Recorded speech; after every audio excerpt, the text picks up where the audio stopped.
disa muaj më parë i thirrur në Komisionin e Ligjeve, kam bërë prezent disa nga shkeljet që për mendimin tim si ministri i drejtësisë janë evidentuar në Këshillin e Lartë të Drejtësisë, por dhe ndaj dy anëtarëve të zgjedhur nga kuvendi.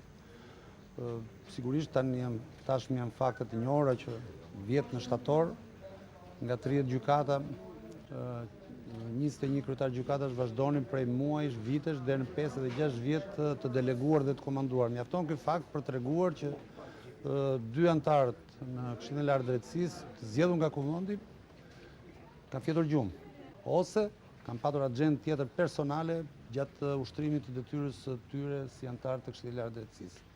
Zonja Rama do jetë nën kryetare KLD-s?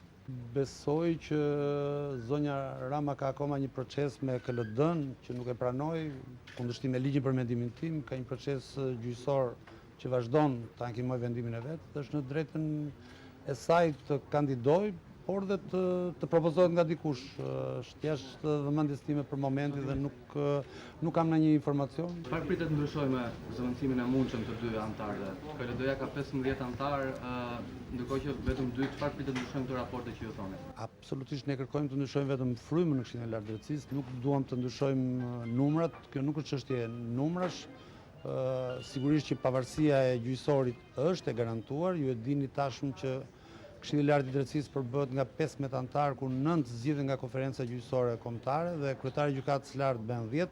Pra raporti është gjithmonë 10 me 5 për shkak të politikës. Pavarësia është e garantuar nga ligji, nga kushtetuta, përgjegjësinë nuk e bëjmë dot me ligj dhe ne kërkojmë që nëpërmjet frymës anëtarëve të rinj të KLD-s të ketë një përgjegjësi nga anëtarët e tjerë të Këshillit të Lartë të Drejtësisë që për mos thënë që një pjesë ka fjetur, një pjesë ka patur agjendë personale për emërimin apo transferimin detyrë të gjyqtarëve, siç është dhe objekti dhe detyra kryesore e Këshillit të Lartë të Drejtësisë.